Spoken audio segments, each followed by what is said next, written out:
Bueno, vamos entonces ahora con la segunda parte del flyback. Este video es un poquito más largo porque nosotros cuando vimos regulador buck-boost no vimos el cálculo de la inductancia o el cálculo del capacitor de salida. Entonces lo hacemos directamente para el flyback, para que se vea de dónde sale. En el forward no lo hicimos en su momento porque el cálculo del X era el mismo que el cálculo de la inductancia de un regulador del tipo buck. Bien, tenemos acá entonces los mismos gráficos que estuvimos viendo antes. ¿Sí? Son estos que están acá en el costado. Tenemos la tensión en la bobina, tenemos la corriente en la bobina, tenemos la corriente del MOSFET y la corriente del diodo. Recordemos rápidamente el circuito, ¿sí? Fíjense que lo que dijimos antes, el MOSFET cuando conduce hace tomar corriente de la fuente, o sea que la corriente media del MOSFET es la corriente de entrada media, ¿sí? Y después, en el TOFF, el que conduce es el diodo, con lo cual la corriente media del diodo es la salida. De acá, ¿qué lo primero que nosotros podemos aproximar? Bueno, lo primero que podemos aproximar es que la corriente media del inductor no es ni la corriente que se toma de la fuente ni la corriente que se entrega a la carga. Si recordamos un poquito, regulador buck y regulador boost, ¿sí? En el regulador buck, la corriente media del inductor era la portada a la carga, era la IO. Ahora, en el regulador boost, la corriente media del inductor era la tomada de la fuente, la II average, corriente de entrada media. En este caso no. En este caso, como el inductor trabaja como transferencia de energía, o sea, almacena energía en un tiempo y la entrega en el otro, la corriente media del inductor está distribuida tanto en corriente que se consume a la entrada como en corriente que se entrega a la carga. Eso es muy importante para el análisis que vamos a hacer ahora respecto al inductor. Fijémonos en lo siguiente. Nosotros tenemos acá, por un lado, las relaciones de transformación, ¿sí? Sabemos que la corriente de salida es la de entrada por la relación de transformación n minúscula. También sabemos que la tensión de salida, V2, es la tensión de entrada dividido la relación de transformación n minúscula. ¿Qué más podemos poner? Bueno, podemos decir que la corriente I2, ¿sí? La corriente de salida, mejor dicho, la IO, es VO sobre RL. Entonces, usando el tema de que el rendimiento de los reguladores nosotros lo consideramos al 100%, o sea, asumiendo rendimiento 100%, esto era porque consideramos componentes ideales, recuerden, decimos que la potencia de entrada es igual a la de salida. Entonces, tenemos que BI por I sub I average, ¿no? Estamos hablando de potencia media, siempre. Entonces, potencia media es tensión media, que si es una continua es la tensión BI, y corriente media. Tiene que ser igual a la potencia de salida media. Y la potencia de salida media es VO al cuadrado sobre RL. Entonces, esto es potencia de entrada media igual a potencia de salida media. ¿Qué me falta saber ahora? Bueno, me falta saber quién es la corriente de entrada media y eh, quién es la corriente de entrada media, porque todo lo demás lo puedo poner en función de las relaciones de transformación. Si nosotros miramos las gráficas, tanto de la corriente del inductor como de la corriente del transistor, podemos ver que en la corriente del inductor yo puedo sacar una corriente media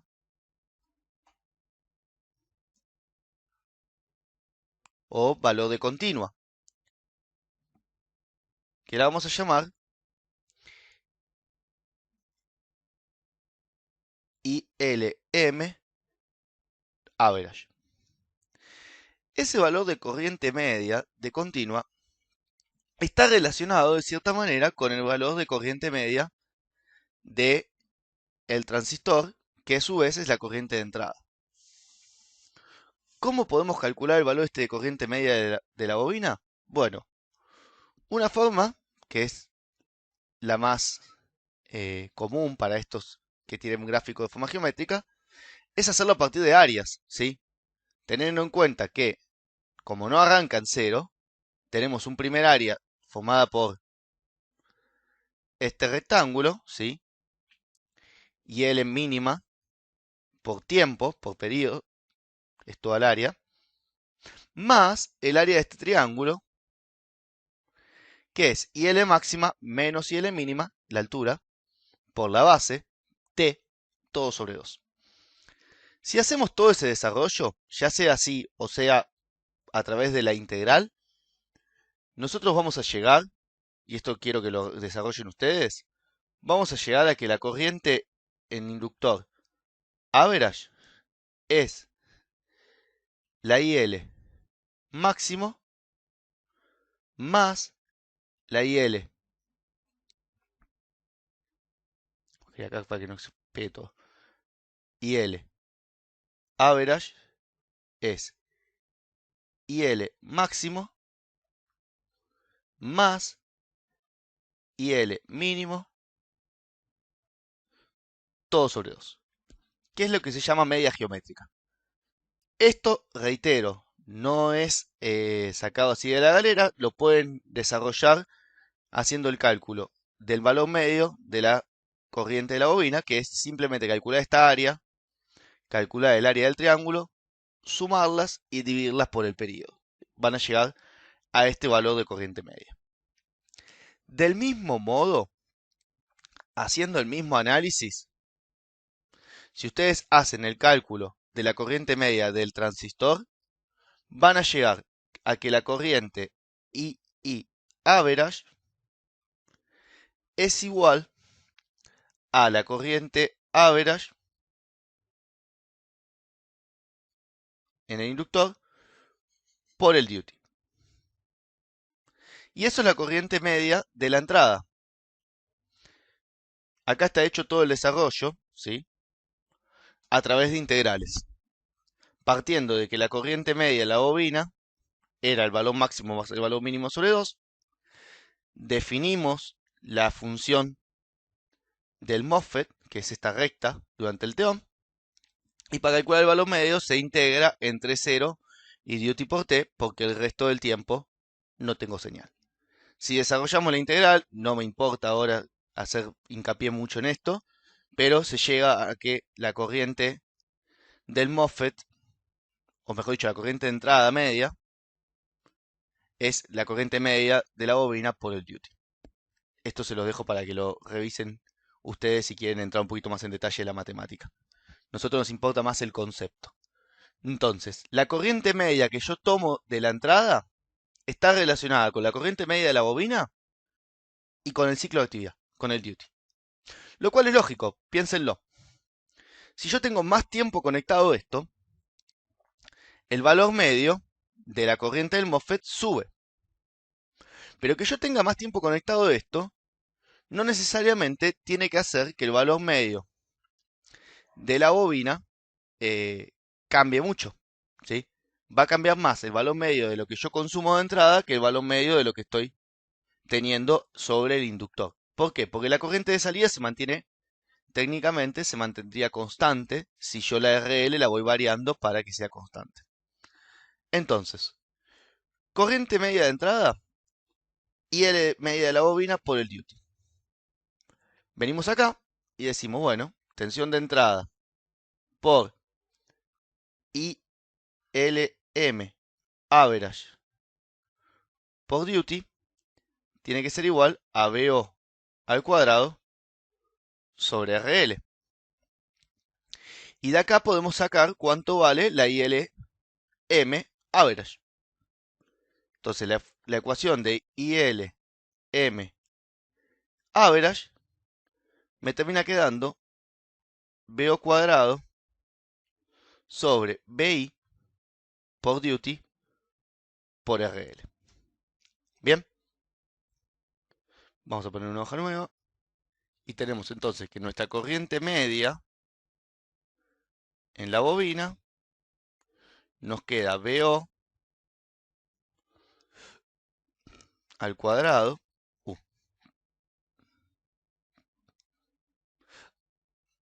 nos queda BO al cuadrado sobre BI por duty por RL, ¿sí? ¿Para qué busco esto? Porque yo quiero saber cuánto vale la corriente en la bobina mínimo, que es la ILM average, menos delta IL sobre 2. Y la corriente en la bobina máximo es la corriente media más el delta IL sobre 2. Recuerden los gráficos, siempre todo sale en los gráficos. Acá estoy en la corriente media, estoy en el centro, ¿sí? Estoy en el centro, me corro delta IL sobre 2 y voy al valor máximo, me corro delta IL sobre 2 para abajo y voy al valor mínimo. Entonces, acá puedo hacer dos cosas. Una opción es escribir BO en función de BI, ¿sí? Que es la que nosotros vamos a utilizar. La otra podría haber sido escribir BI en función de BO. Si vemos las ecuaciones de relación de transformación, sabemos que BO es BI sobre N por duty sobre 1 menos duty. Entonces nos queda que la corriente media average es igual a BI sobre N por el duty sobre 1 menos duty. Y todo esto está elevado al cuadrado sobre BI por duty por RL. Con lo cual nos queda que la corriente media ILM average, el cuadrado con el BI se va con el BI de abajo, el cuadrado con el duty de abajo se van. Y me queda entonces duty por BI sobre 1 menos el duty todo al cuadrado por N cuadrado por RL. A partir de acá, lo que vamos a hacer simplemente es plantear la corriente mínima. Entonces, la IL M mínima me queda BI por duty sobre 1 menos el duty al cuadrado por N cuadrado por RL menos delta IL sobre 2. Ahora, ¿quién es delta IL? Delta IL sale de acá. Recuerden que la ley de Faraday nos dice que la tensión en LM es igual a LM por delta IL sobre delta T. En Teón, BLM es igual a BI. Entonces nos queda que delta IL es igual a BI por duty por T, porque es en Teón, sobre LM. Entonces, si ponemos delta IL sobre 2 acá, en esta ecuación, tenemos BI por duty por T sobre 2LM.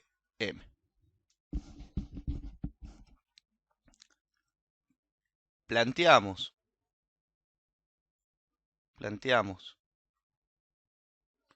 IL mínima igual a 0 para calcular LM crítica o LM mínima. Bueno, igualando esto a 0, ¿sí? Se despeja de acá la inductancia y esa es la inductancia mínima, ¿sí? Para no hacer muy largo el video, directamente esta es la ecuación de Lm mínima, que responde a 1 menos el duty, todo al cuadrado, por RL, sobre 2 veces la frecuencia, por 1 sobre n, todo al cuadrado. Esta es la ecuación de inductancia crítica. Esta ecuación, obviamente, ustedes la van a tener para poder utilizarla, es para el cálculo, pero lo que sí van a tener que entender es el concepto de dónde sale esta inductancia, y recuerden que este es el valor de inductancia que hace que por debajo de dicho valor el inductor o la fuente entera, flyback, entre en modo discontinuo. Y recuerden que si la fuente entra en modo discontinuo, dejo de responder a la ecuación de salida porque trabajo con otras ecuaciones totalmente distintas, ¿sí? Todo esto siempre es válido, todos los desarrollos que nosotros hicimos, cuando la corriente en el inductor principal de la fuente, en este caso Lm, en el caso del forward Lx, tiene corriente permanentemente, o sea, cuando está en modo continuo. Sí, sí, es importante que le peguen una mirada al desarrollo de IL mínima, sobre todo, porque esta sí la van a tener que saber. O sea, van a tener que saber cómo calcular la corriente mínima y cómo calcular la corriente máxima para el valor de inductancia que ustedes después diseñan. ¿Está bien? Y depende del cálculo del valor medio de la bobina y de usar más del TIL o menos del TIL sobre 2. Bien. Respecto del capacitor, no vamos a hacer el desarrollo, pero tengan en cuenta que el comportamiento del capacitor es el mismo comportamiento de un regulador boost, con lo cual el cálculo del capacitor mínimo es directamente el mismo que para el regulador boost, por ende depende solamente del tau de R por C, o mejor dicho el ripple, depende del tau de R por C y de la frecuencia. Como siempre, queda demostrado que el aumentar la frecuencia lo que hace es que nuestra inductancia tome valores más chicos y a su vez la inductancia crítica toma valores más chicos, o sea, achico todos los componentes, y por otro lado el capacitor también pasa a ser más chico porque delta VO sobre VO, que es el ripple de la fuente, es igual al duty sobre R por C por la frecuencia. Con lo cual, dado un capacitor fijo, ¿sí? Si yo fijo un capacitor, aumento la frecuencia y achico el ripple. O puedo decir también que el capacitor mínimo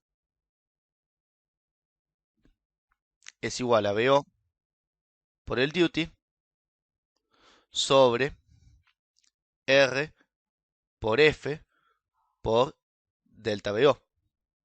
Entonces, dado un delta VO aceptable por mi fuente, ¿sí? O un ripple aceptable por mi fuente, si aumento la frecuencia, achico el capacitor mínimo de salida. ¿Está bien? Lo mismo que ocurría en el regulador boost.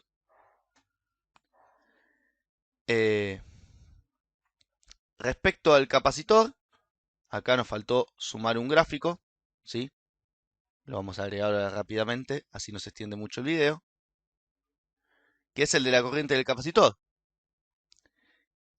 Que, si prestamos un poquito de atención, como el circuito me dice que la corriente de salida, ¿sí?, es una constante, y que el capacitor y la resistencia, este nodo, todo esto queda en serie con el diodo, entonces la misma forma de corriente que tiene el diodo tiene que estar repartida entre el capacitor y la resistencia. Si la tensión de salida es una constante, o sea, una línea recta, la corriente en el capacitor tiene que tener la forma del diodo, pero sin esa constante, o sea, sin esa IO. Con lo cual, la corriente en el capacitor me queda durante el T-ohm es una constante negativa porque se está descargando, que vale menos I-O. Y durante el T-off lo que tengo es la descarga del inductor. ¿Qué es lo que ocurre? El inductor, durante el T-off, parte de su corriente que se ve reflejada en el secundario, parte de su corriente se usa para cargar el capacitor y parte para mantener I-O. Mientras que la corriente del inductor está por encima de la tensión, ¿sí? de la necesaria para mantener la corriente en la carga, tengo una gran cantidad de energía que puedo aprovechar para cargar el capacitor. Ahora, cuando esto se termina de descargar, cada vez tengo menos corriente para mantener en el capacitor porque tengo que seguir manteniendo una constante de I-O. Por eso, la corriente durante el T-off es decreciente en el capacitor. Se carga con mucha corriente al principio y se va cargando cada vez con menos, menos, menos, producto de que la corriente de la salida siempre tiene que ser una constante. ¿Está bien? Bueno, vamos a cortar acá este video porque ya tienen un video de flyback parte 1 y este sería el video de flyback parte 2, así no son tan largos todos los videos. Bueno, les mando un abrazo y cualquier consulta me escriben ahí por el Schoology. Saludos.